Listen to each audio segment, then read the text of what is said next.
कहते हैं 1,84 योनियां भटक कर मनुष्य का शरीर मिला है। उस शरीर को भी चिंता में डालकर जियो तो क्या जीना। जीवन बहुमूल्य है, इसके हर एक पल को उत्साह और खुशी के साथ जीना चाहिए। दुख अगर हम पर हैं तो उन दुखों को भी भूलकर खुशी के साथ जीना चाहिए। आओ जानते हैं ऐसी एक कहानी है कि कैसे हमें जीना चाहिए। हमको मृत्यु का मालूम होते भी उस समय को कैसे जीना चाहिए। चलो कहानी को शुरू करते हैं। बने रहें हमारे चैनल सत्य और धार्मिक पर।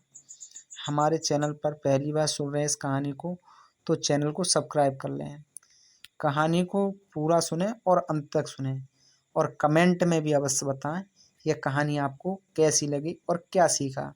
चलो कहानी को शुरू करते हैं। एक राजा ने मंत्री को दे दी फांसी पर लटकाने की सजा। इससे पहले मंत्री अपने परिवार के साथ मना रहा था उत्सव। पुराने समय में एक राजा अपने मंत्री की किसी बात से बहुत नाराज हो गया। उसने मंत्री को फांसी पर चढ़ाने की सजा दे दी। राजा ने सैनिक से कहा कि जाओ, आज शाम मंत्री को फांसी पर लटकाना है। इसकी सूचना मंत्री को दे आओ। राजा के सैनिक मंत्री के घर पहुँचे। सभी ने घर को चारों ओर से घेर लिया और कुछ सैनिक घर के अंदर घुस गए। वहाँ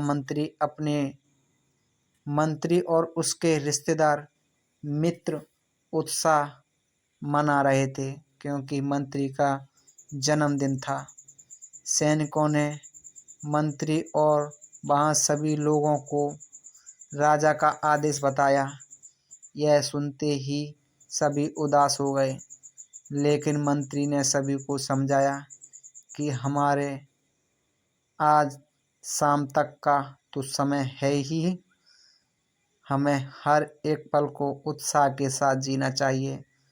मित्र और परिवार के लोग निराश थे, लेकिन मंत्री की बात मानकर फिर से उत्साह मनाने लगे। यह बात सैनिक ने राजा को बताई तो राजा भी आश्चर्यचकित रह गया, दंग रह गया। उसने तुरंत ही मंत्री को बुलवाया। राजा ने मंत्री से कहा, क्या तुम पागल हो गए हो? आज शाम तुम्हें फांसी पर लटका दिया जाएगा और तुम उत्सव मना रहे हो। मंत्री ने कहा कि राजन, आपका बहुत बहुत धन्यवाद। आपने मुझे शाम तक समय तो दिया। अब मैं शाम तक अपने परिवार के साथ रह सकूँगा।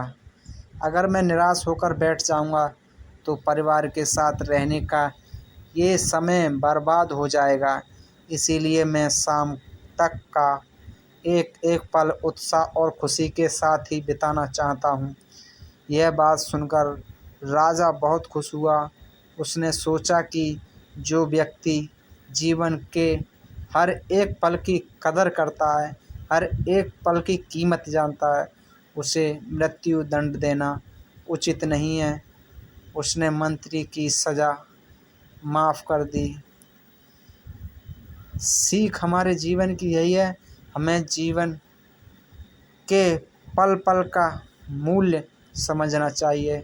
निराश से बचें और खुश होकर जीवन जीना चाहिए। अगर दूसरा भी कोई निराश और चिंता में है तो उसको भी खुशी का उत्सव, खुशी की उमंग या खुशी का रास्ता दिखाना चाहिए और समझाना चाहिए कि जीवन पता नहीं कितने युग भटक कर हमें मनुष्य का शरीर मिला है। इस चंद सांसों के लिए हंसी खुशी से जिएं। तो दोस्तों, ये कहानी आपको कैसी लगी हमें कमेंट कर अवश्य बताएं और हमारे चैनल को सब्सक्राइब अवश्य कर लें, क्योंकि हमारा हौसला बढ़ जाता है आप हमारे लिए सब्सक्राइब कर लेते हैं तो, और बेल आइकन दबा लें जिससे कि कहानी आपके पास